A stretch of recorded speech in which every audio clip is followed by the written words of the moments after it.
So it's not about how much lithium potentially that you're intaking. It's a result, whether chicken or egg, it's occurring in those states of cognitive decline. Okay, so if I hear you right, that sounds like you're saying lithium deficiency isn't necessarily, we don't think that's the cause of Alzheimer's, but that it is definitely present in folks with Alzheimer's. Yes. And it seems to exacerbate or aggravate these symptoms. Yes.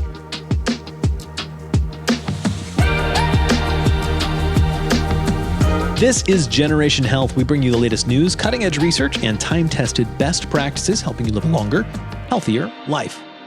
Sitting opposite me, Mr. Joe DiMatteo Jr. Joey. PharmD, board-certified clinical nutritionist. Those are your qualifications.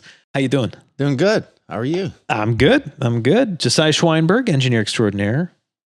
How are you? Doing what? How you doing? How you doing? Doing good. Forget about it. Yeah. Gabagoo. I am not Italian.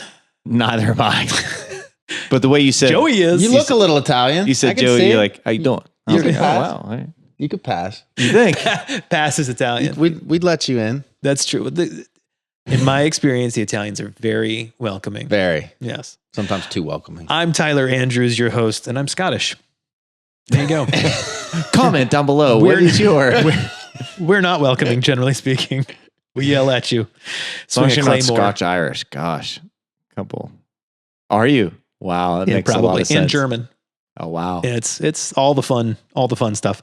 Okay, anyway, let's talk about something that actually is important. There was a fantastic new study that just came out from the journal Nature. For those that don't know, Nature is one of the biggest, most widely respected, not medical journals. It's a journal of nature, as it suggests, but about science, nature science. Big deal. Anyway, this article goes into a specific nutrient deficiency, or not, it's not a nutrient. What is it? A mineral? It's a metal. Metal deficiency for folks with Alzheimer's. It looks like, and I believe this was with animal studies, but it looks like Alzheimer's might be linked to a substantial lithium deficiency in the brain. And the best part is, it's not just a matter of having low lithium causes Alzheimer's. It also looks like perhaps restoring proper lithium levels will actually reverse Alzheimer's. It did so in mice. So this is a big deal. What's going on here? What are we talking about? Yeah. So I think first, when people hear lithium, yes, it's a metal. It's on the periodic table, and but it's used in the medication realm for bipolar. Yeah, I knew I'd heard of it before. Yes. So it's used for psychiatric conditions like that. So this is a heavy hitter. Exactly. But it's still a natural metal. And those doses are very, very high compared to what we're talking to. So I think that's the first thing to kind of get out of the way. But we all have lithium in our serum, in our blood, and we have it in our brain. That period. And it's really just about whenever you use those mega doses, you can get some effect. This is discussing physiological doses. Got it. Okay. All right. And why aren't we just talking? I mean, there aren't any current treatments for Alzheimer's that show substantial efficacy, correct? Substantial, yes. I mean, you can slow the decline, but you can't stop or reverse it with what we currently have. So this is definitely a condition. It affects 7 million Americans. It's an awful condition, and we're still learning about it and trying to get some results. So, this is not, to be the breakthrough of this is going to fix it and this is going to solve it. But I think it was very interesting because there's, again, a little link to, the supplement world that we'll get to.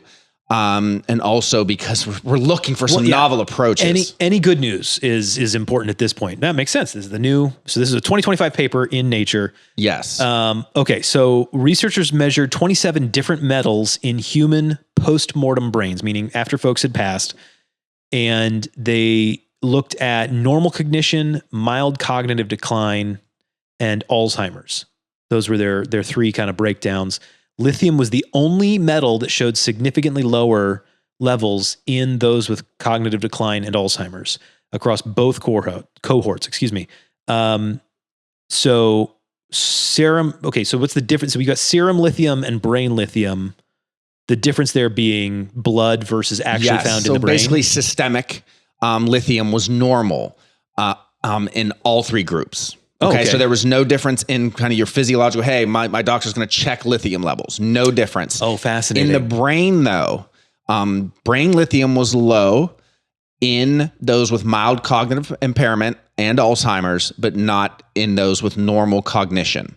So, does this, it could purely be that when you have Alzheimer's via some totally different mechanism, it lowers your lithium. That's what this could be. But this is the impetus. This is why these studies are important, even if they're not breakthrough, hey, now we can solve it, but to start to build, to take the steps of getting some result. Looking for any differences that we can go, okay, maybe it's that, makes sense.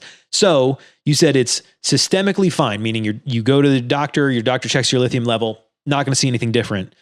But that doesn't necessarily mean you're in the clear.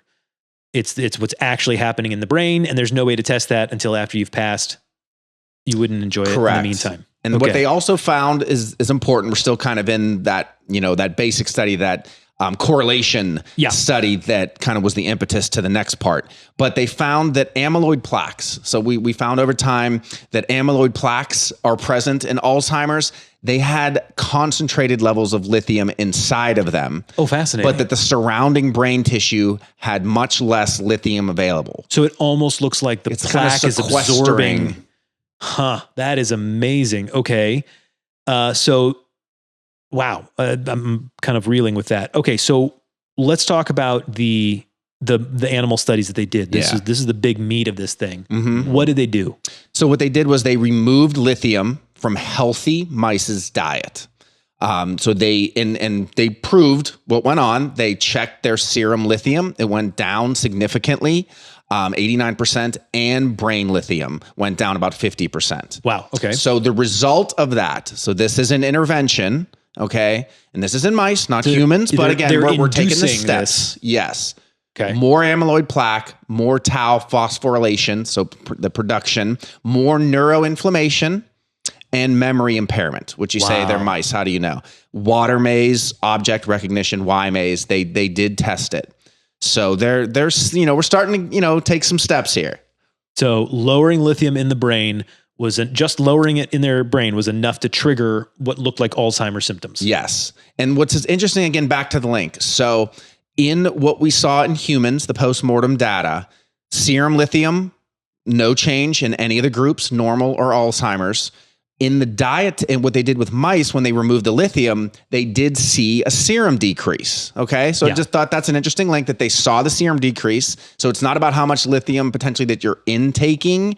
It's a result, whether chicken or egg, it's occurring in those states of cognitive decline. Okay. So if I hear you right, that sounds like you're saying lithium deficiency isn't necessarily, we don't think that's the cause of Alzheimer's, but that it is definitely present in folks with Alzheimer's, and it seems to exacerbate or aggravate these symptoms. Yes. So what now you're trying to do from a study standpoint is, as much as you can in mice, not humans, but again, we're taking the steps, is see what interventions then can come into play. So is this purely, again, like I said earlier, you have Alzheimer's, this just happens to be a side effect and it doesn't mean anything, or there's room for intervention here. That's what they're looking for. Is it a consequence, or can it drive the pathology of Alzheimer's disease? Okay. So, all right. So then how is it, if lithium is this potential hinge point, how is lithium protecting the brain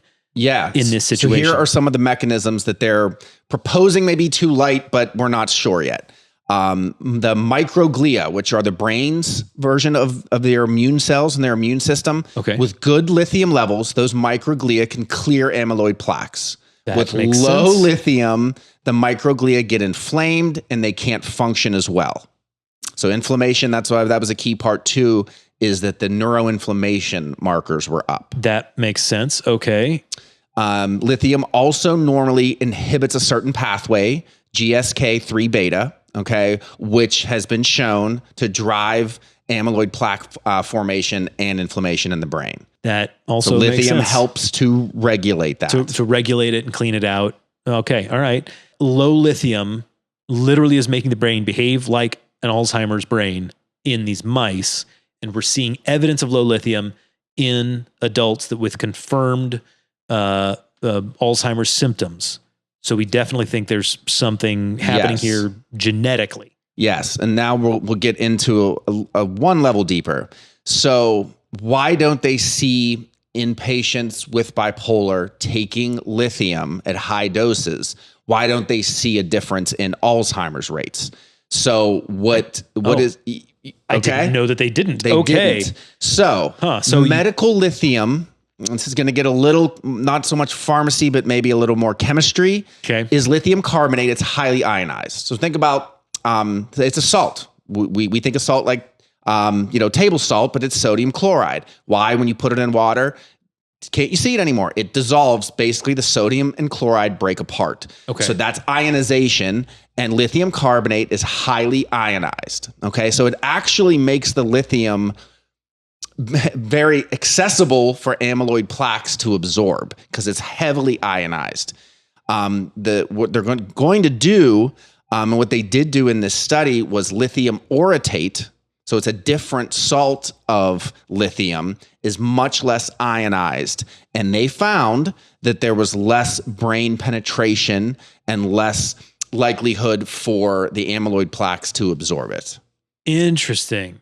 So a different version of lithium seems to help where standard lithium protocols aren't going to do it. And this is an example where you can't compare a dose of lithium orotate, the supplement version, to lithium carbonate, because the amount of available lithium, when you see that whole number on either side, is the complete salt, and the amount of lithium when it's highly ionized, like in the carbonate form, it's all available for use. Okay. All right. So they found, again, in multiple mouse models, reduced amyloid plaque, reduced neuroinflammation, that there was even some restoring of synapses and myelin in the brain, and brain tissue, and improved memory performance. That's amazing. Okay, so this is all primarily in the not rodent models, but rodent testing. Has lithium ever been linked with humans before, other than in those postmortem brain exams? Yes. We do have studies that show that lithium in drinking water. Okay, so again, we're talking about physiological, those like low basic, quote unquote, normal levels of lithium versus the megadose that you see with the medication. So regions with slightly higher lithium in their groundwater had consistently lower dementia rates. No kidding. Yes. Mid-range amount of lithium in the water had lower Alzheimer's risk. So not of impairment of any kind cognitively, but lower actual full-blown Alzheimer's disease risk. Multiple populations showed the same trend. That's fantastic. Yeah, because a lot of what we see even with lithium orotate, and we actually don't carry it. This is a brand new study. We had carried it in the past. My dad would recommend it for more so like, for the mood purpose, and just say, hey, this is not going to be toxic to the kidneys. There's some studies showing. So we use it for kind of a different purpose. Sure. Not for the cognitive effect. And this is literally cutting edge to the point where we do not, this is brand new don't info. carry it. Yes, okay. Exactly. So if I hear you right, if this holds true, and I'm sure they're going to do more testing in this, but it sounds like Alzheimer's might begin with the loss of protective lithium that your body just has. And why that might happen, we're not really sure. Looks like genetics, but early supplementation with low dose orotate, lithium orotate, could delay or prevent the disease. Correct. Is what we're looking at. Potentially, yes. And could be used alongside amyloid clearing drugs, all those sorts of things, the normal as part stuff. of the, exactly. And then again, you get into what is your age? Is this something, that a 30-year-old, needs to start taking? Yeah. I don't see that. But if you're starting to get middle age, maybe it's in your family and the genetic component of why this occurs in your brain versus other people's brains, there's an increased likelihood. I think that's where this definitely starts to come into play. But yeah, it's, we still don't have full human data on the supplementation to show true correlation. That's going to take some time, but again, that you only get there by being here where we are. Yep. Mice are not humans, obviously. Their brain does function somewhat differently, but we did see some interventional benefit there. So this will be very, very interesting to see how this plays out when we get larger randomized trials, when we can really start to connect the dots. So the takeaway could be that lithium orotate is the mover and it's available as a supplement, or, we could end up kind of going more down the drug route. And again, when we're talking about something like Alzheimer's disease, they can make a medication and it happens to utilize, whether it kind of mimics lithium or in some way, keeps it in the brain, however they, can get that. The disease is so awful that's a huge, huge win. So is this necessarily to say lithium orotate's your answer and we're going to start? No, this is the starting of, hey, that could be part of the puzzle, but also this could lead to medication development. Anytime we can have positive movement in this realm, exactly. I am all for it. I've seen multiple family members suffer with this disease. Jeez. It's awful. Anybody who's seen it up close knows it is fantastic that this study seems to kind of hit all those commonly heard terms, exactly. like the beta amyloid plaques and the inflammation and all those different things that we are so commonly told relate to Alzheimer's, but we don't fully understand what's going on. We know the plaques are there. We're not sure how they're getting there. Yeah. Mm-hmm. That's really cool. So maybe, just maybe, we've made some steps in the right direction. Dante, we are trying something a little different. I'm in Nashville. You're there in Pittsburgh in the office. Looking good. Hey, you too. Thanks. Thank you. We might have unplanned appearances by my dog as opposed to your cats this time. Now you know what it feels like. I know, right? It's hard to, you can't just kick them out. It's cold outside, which is part of why we're doing this, giving this thing an attempt from remote. So we are talking because the Wegovy Pill is out. Obviously, the GLP-1 agonists have been the talk of the town for a couple of years. We've done lots of coverage of them in the past, but this is a big deal because no longer will it be an injection, although that's still available, obviously. But Wegovy has approved and is to market with a pill. Tell me the details. What's going on with this? Yeah, so as of December 22nd, 2025, the Wegovy 25 milligram pill was approved amongst some other strengths. So, like you said, I mean, it really is a massive shift. This is not the first semaglutide pill. Semaglutide's the active ingredient for both Wegovy and Ozempic.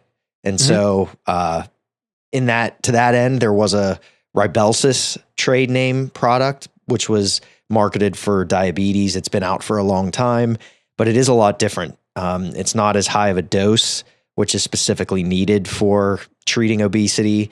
So we're talking about, again, 25 milligrams of, weight loss in a pill is what everybody's calling it now. So, I mean, it almost is the magic pill. Like, this is kind of the thing everybody's been looking for ages. Okay. So you said this is higher dosages to effectuate the weight loss. What were that? You said it's 25 milligrams. Yeah. So if we just stick to that dose specifically, the useful takeaway is that the equivalent dose for the weekly shot is 2.4 milligrams. And so you see 25 milligrams per day in the pill, and it's going to have some people scratching their heads. And it's a lot more. It is. And that's the whole reason why, well, not the whole reason. This is one of the main reasons why, the GLP-1s were initially marketed as injections, because they basically just lack the oral bioavailability that you would hope for. And so in order to get the effective dose, you just have to take, much more, or 70 times more as far as or not quite, but you know what I'm saying? So yeah, it's 10 times more per day as opposed to a once weekly injection. Yeah, wow. Exactly. Wow. Okay. So the 25 milligrams is roughly equivalent to the 2.4 milligram weekly dose. Exactly. All right. So does that mean then that if people, because I know people titrate up to these doses, is that the same case here? Are there lower doses that they titrate up to, or how does that work? It will function the same way. You'll start it for the first month. You can start at 1.5 milligrams, and then at each subsequent month you can increase. It's usually double or more up to the max dose of 25. And for a lot of people, this like similar to the injection, you'll see you can realize the most benefits realistically at the highest dose, but not everybody may be able to tolerate that. Some people might kind of hit the goal that they're looking for. So it really is another one of those instances that will depend. One of the questions I've been wondering, and I've heard this from a couple of folks I know that are actually on the medications, they're on the injectables, but I know you have to titrate up because of the gastrointestinal side effects and things like that, and for safety, that's why they do that. If you get started and you've titrated up a little bit, and let's just say, I don't know, instead of 25 milligrams, you're at whatever, 12 and a half of that dosage.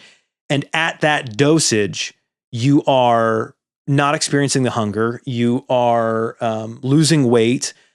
It seems like everything is working. Is there a reason to continue going up in dosage, or should you just stay put until it stops working? I think the general recommendation would be to stick where you are. Once you start a medication like this, it's important to be actively managed for that reason, because you will have people that if they get this online or not, maybe with a practitioner that they're comfortable with, then they're just going to escalate the dose because that's what the conventional recommendation is. But right. The caveat in that recommendation is you're being actively managed. What are your side effects? How are your symptoms? How have they changed? How is your blood sugar? What are all these things that are being measured so that, the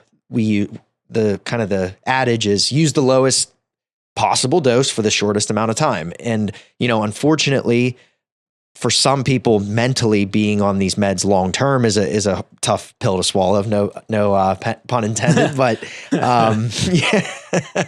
but you kind of get my point. It's still nothing changes with the management. Lowest possible dose, shortest amount of time. And for some people, it's and again, it's not the end of the world if you end up having to titrate up to these higher doses. That's why it's there. Mm-hmm.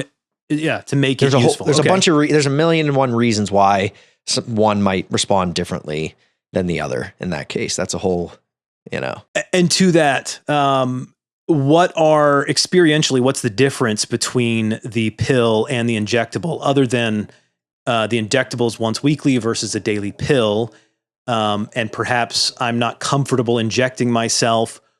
Are there any other reasons why I would choose one over the other? So really, I think this comes down to the adherence. If like we said, somebody's already on the injectable, that's working fine, they have no issues managing that part of things, then, you probably just keep them on that course. I think that for as many people that are now on these medications, there are still a lot of people who are apprehensive, even though they might be a good candidate to start these because of the needle issue. So for that person, even though this is really expensive still, insurance coverage might be a little unclear and all of those kind of issues, you at least have this to get somebody in the door much quicker. Got it. So you mentioned there, pricing. Is the price different from the injection? How does that work? A month supply is functionally costing the system the same. Okay. I would say. All right. And so, so these are still really, this is still a high ticket item, 4 figures. It's costing somebody 4 figures a month. Wow. But man, that's intense and widely available. Most pharmacies are going to be able to fill this script. It's not like it was a year or two ago. Yeah, it's available now, and I think that again, one of the unsung benefits I think of something like this is that now you're going to have a whole chunk of people who are wanting to switch to the pill, or who haven't started yet because they couldn't deal with the needle issue, so they're going to start on the pill. And then, this, I think it'll free up some of the supply of the injectables that have still been at times. It's been, technically legally resolved, on a broad level, but there's still, there are still some issues. So I think it can definitely, it widens the amount of options. Very cool. So anything else that we should be talking about with regards to this? Any other major relevant points? The biggest thing I think we missed is maybe just the classic pharmacist patient interaction. If somebody gets put on this, what sort of side effects might they expect? A lot of this is probably just rehashing, what we've talked about with the injectables, a time and time again. But the same thing sort of remains true. There's a pretty high amount of patients affected by the nausea, diarrhea, vomiting, excuse me, in that, initial escalation phase. Yeah. And so that's why this, the pill might even look a little different as far as that titration schedule goes. So you're going to stick with a dose for at least a month or so. And that definitely can help to mitigate some of that. If you try to, for a lot of people, if they try to, bypass that process, you can run into some issues. And, you just want to make sure that you're careful when getting started. You don't want to do anything that's going to prevent you from wanting to kind of continue it in the future. Yeah. And then one of the other interesting counseling points is the 30-minute fast mandate. And so they're encouraging everybody to take this in the morning, to kind of just first thing you do 30 minutes before you eat, take it upon waking, empty stomach, and not with a whole lot of volume. So they recommend 4 ounces of water.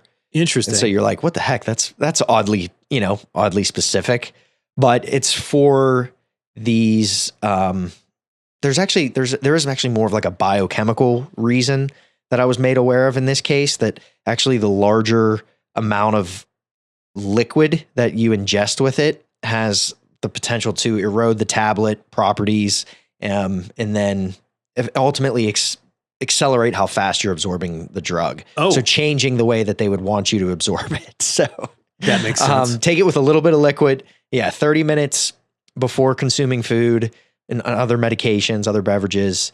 And this is kind of from my estimation, a non-negotiable to adhere to that portion. Very cool. We've covered it a billion times before, but just for the sake of anybody that's just now thinking about this, dietary suggestions when you're on one of these pills. Obviously, hopefully you're not going to be super hungry, but what should people be eating when they are taking these weight loss medications? The goal, ultimately is to not be so inhabited by all this food noise, having to think about how much to eat, how much, how little, all those kind of things. That's the goal in these agents, is to dampen that process. But as far as the specific, what am I grabbing for? What do we recommend? Especially as you're getting started, you're probably better off smaller meals. Smaller meals. There's already this risk for some GI upset.